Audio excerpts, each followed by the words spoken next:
Alright, I'm going to do an update on my Miltoniopsis. I have 3 different plants here. Doesn't quite look like it, but if you've seen my other videos, you know that this one and this one are just a division of the same plant. This was my first one, and this guy is about 3 years old now, I guess. And as you can see, I got some major wrinkling. This one always wrinkles on me. It is a really light, beautiful yellow, and it smells absolutely amazing. It just smells so good. After I divided it, I had a feeling that it was going to sulk, and I probably wasn't going to get the buds that I got last year, because this thing threw out so many buds last year for me. I had so many beautiful blooms on this, and I had to divide it. It was just growing like crazy. But it said thank you, and it still loves me. Look at that. I got another spike. So this is the second time I've gotten this guy to rebloom for me. I do have a lot of new growth on this thing. There's just new growth everywhere. It's got new growth popping out here. This thing it grows so fast, so big for me. And in the middle, we have my little Trader Joe orchid. This one does not smell good, but the flowers are this beautiful purple with a really cool pattern to them. I just loved it, had to have it. And I potted it in the middle in hopes that maybe sometime, one year, they'll all bloom together and it'll have purple and yellow, but probably not gonna happen. But what's weird about this one, being that it is a slightly different hybrid, I have a lot less wrinkling going on. Like, this one doesn't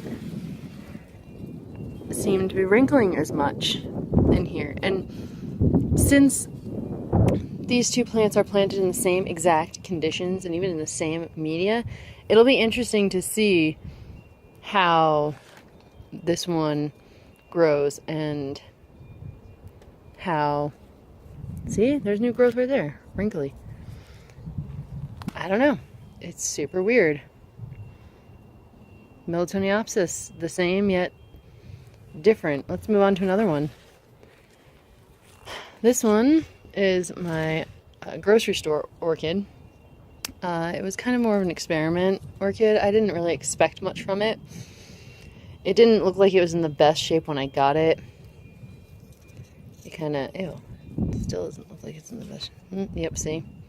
It's not doing all, it's doing, but it is doing well, because look. We got new growth here, new growth here, new growth here. Oh yeah, new growth smashed down in there. No. And new growth, oh, there's one down in there. There's one behind here. So, it is doing fine, oddly enough. Let me clean that up. Ew. This one, gross. Oh, I know what I've been doing. So it's planted in semi-hydro, and because it's in semi-hydro, I have been misting it a lot more. Oh, shit, I gotta stop doing that. So I've been, but the roots look fine. So the roots are not rotting, but because I've been misting it, I've been causing the bulbs to rot off. Ah, damn it. But the roots are fine.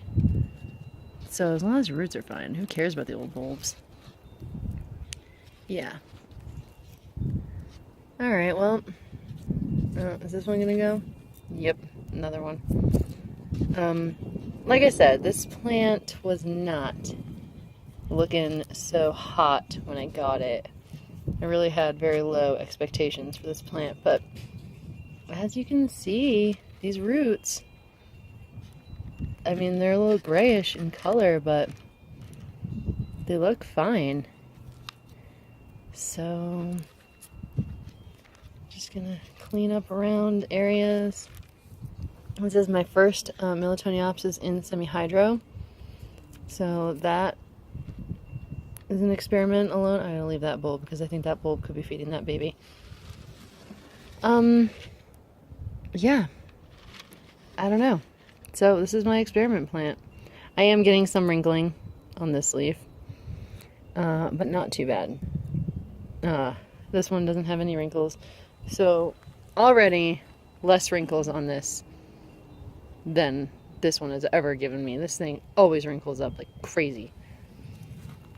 So semi-hydro seems to be pretty good for these guys. Just don't think that you need to mist around it, since as you saw there, misting your plant causes root. Miltoniopsis, they grow for me. I mean, what can I say? And the reason I think they grow for me, because I give them good sunlight, but I think the main thing that these guys need is cool temperatures. Right now, what's the temperature outside right now? Got the door open. It's probably about 70 degrees right now. The hottest these ever get is maybe 80 degrees. That's about as hot as these plants will get. But then at night, it drops down to around 66. And then in the wintertime, it's even colder, with the highs being maybe 70 degrees and the lows being 60, sometimes 55. These guys need cool temperatures. They can't handle the heat. I think that's why some people have a hard time growing them, is because they live in hotter areas. I also live in a dry climate, which doesn't help with the wrinkling leaves, but maybe it helps them not rot. I don't know, but so far so good. Miltoniopsis, beautiful spike. I hope there are more hidden in this mess, but we'll see. Hopefully that will spike for me, and hopefully that will spike for me. Oh, this one does smell good too. That one's a good smelling one. All right, well, thanks for watching.